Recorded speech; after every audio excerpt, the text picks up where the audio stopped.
Cabin mate 24 hours study hall and work space mobile app download చేసుకుని ఇప్పుడే మీ cabin book చేసుకోండి.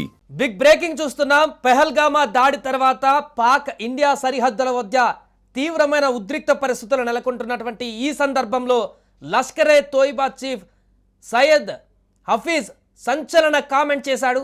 తాజాగా ఒక సభలో అక్కడ మాట్లాడినటువంటి వీడియో వైరల్గా మారుతుంది. నేరుగా ప్రధాని మోడీని హెచ్చరిస్తూ చెప్పకూడనటువంటి వ్యాఖ్యలు చేసి హెచ్చరికలు జారీ చేస్తూ సింధు నది జలాలు ఆపినందుకు తగిన మూల్యం చెల్లించుకుంటారంటూ సింధు నదిలో రక్తం పారిస్తామంటూ నరేంద్ర మోదీకి నేరుగా హెచ్చరికలు జారీ చేశారు. హఫీజ్ అనేటువంటి ఒక దుర్మార్గుడు ఇప్పటికే లష్కరే తోయిబా ద్వారా భారతదేశం పైన అనేక ఉగ్ర కార్యకలాపాలకు ఉగ్ర దాడులకు ఎంతోమంది ప్రాణాలు బలి తీసుకున్నటువంటి దానికి కారణంగా ఉన్నటువంటి ఈ యొక్క నీచమైనటువంటి వ్యక్తి నేడు అక్కడున్నటువంటి ప్రజలను కూడా రెచ్చగొడుతూ వారి మెదళ్లను కూడా విషాన్ని ఎక్కించేటువంటి విధంగా ఈరోజు ఒక ప్రసంగం వైరల్గా మారుతుంది. ఒకసారి అతను ఏం మాట్లాడాడో ఆ ప్రసంగాన్ని ఒకసారి చూద్దాం. तू चाहता है कि तू ढाका में खड़ा होकर ढाका यूनिवर्सिटी में यह कहे कि मशरकी पाकिस्तान को हमने तोड़ा, बांग्लादेश हमने बनाया, रत हमने बहाई, खून कहता मोदी कहता खून मैंने दिया, और तू वहां ये बकवास करे और कहे कि हाफिज सईद चुप रहे और मैं चुप नहीं रहूंगा. तेरी जुबान इंशाअल्लाह हम खींच के रहेंगे.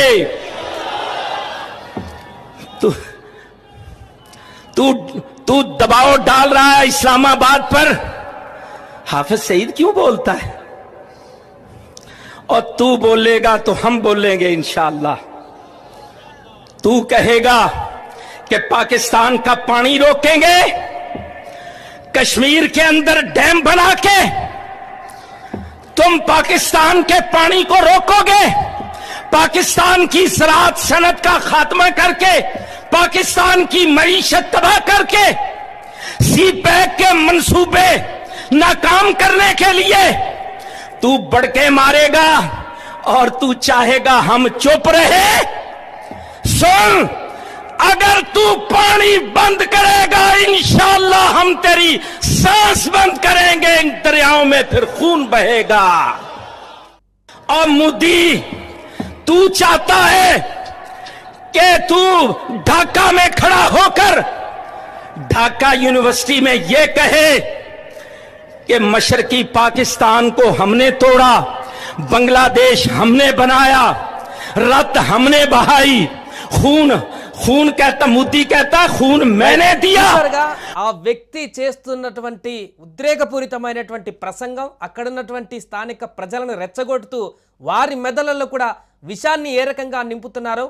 సో ఇప్పటికి జరిగినటువంటి ఘటనకు సంబంధించి ఖండించాల్సిందిపై అమాయక ప్రజలను పర్యాటకులని మతం పేరుతో తుపాకులతో కాల్చి నిర్దాక్షిణ్యంగా చంపినటువంటి ఆ వ్యక్తుల పట్ల ఖండించాల్సింది పోయి వారికి మద్దతుగా అసలు ఆ సంఘటన మొత్తం పక్కదోరు పట్టించి ఇప్పుడు సింధు జలాలు ఆపినందుకు మోడీ అంతు చూస్తాం, మోడీ సంగతి చూస్తాం, సింధు నదిలో రక్తాన్ని పారిస్తామంటూ అతను చేస్తున్నటువంటి హూంకారాలు చూస్తుంటే ఒక్కొక్కరికి నరాల్లో రక్తం ఏరులై పారేటువంటి పరిస్థితి నెలకొంది ఇండియన్స్లో. ఇప్పటికే యుద్ధ వాతావరణం మొదలైంది. ఇండియా పాకిస్తాన్ బార్డర్లో ఆ రకమైనటువంటి పరిస్థితులు ఉన్నాయి.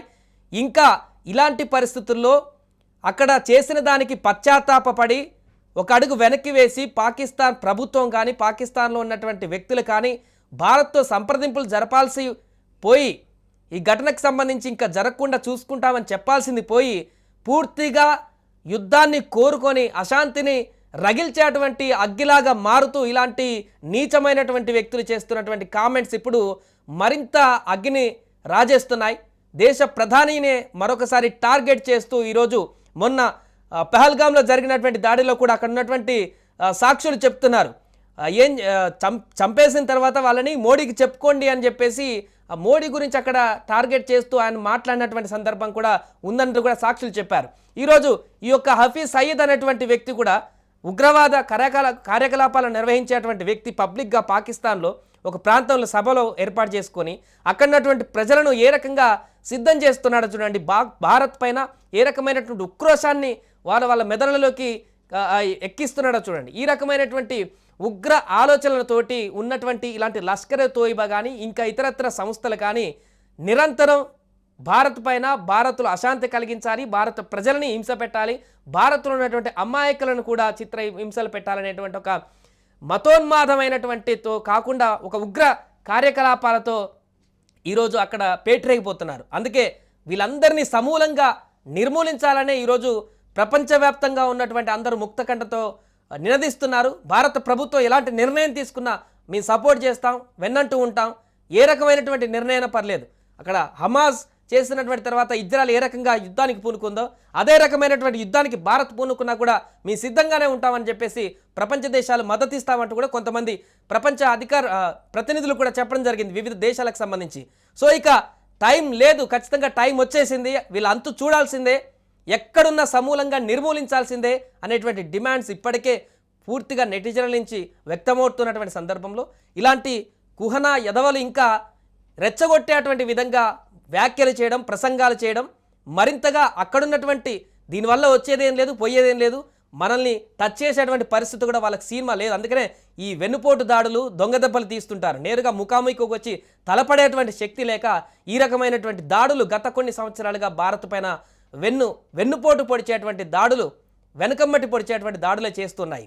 అందుకే ఇలాంటి అక్కడున్నటువంటి ప్రజల మప్పు పొందడానికి, పాకిస్తాన్ ఉన్నటువంటి ప్రజలని డైవర్ట్ చేయడానికి, వారిని పూర్తిగా వీళ్ళ వైపు తిప్పుకునేటువంటి విధంగా భారత్ అంటే ఒక శత్రు దేశం అనేటువంటి ఒక మెదడులో ఒక విషాన్ని ఎక్కించేటువంటి విధంగా ఇలాంటి ప్రసంగాలు చేస్తూ అక్కడ కాలం వెల్లదీస్తున్నటువంటి ఇలాంటి నీచులు ఇంకా చాలామంది ఉన్నారు పాకిస్తాన్లో. వీళ్ళందరినీ అంతు చూస్తే తప్ప భారత్ రేపొద్దున శాంతియుతంగా క్షేమంగా ఉండేటువంటి పరిస్థితి లేదంటూ కూడా చాలామంది చెప్తున్నారు. అందుకే ఇప్పుడు భారత ప్రభుత్వం ఒక ఇనిషియేట్ తీసుకోవాల్సిందే, ఖచ్చితంగా వీళ్ళ అంతం చూడాల్సిందే. పాకిస్తాన్ ఏ ప్రాంతంలో ఉన్న వాళ్ళ మూలలో ఉన్నా కూడా వాళ్ళని ఏరి పారేయాల్సిందంటూ కూడా డిమాండ్లు వ్యక్తం అవుతున్నాయి.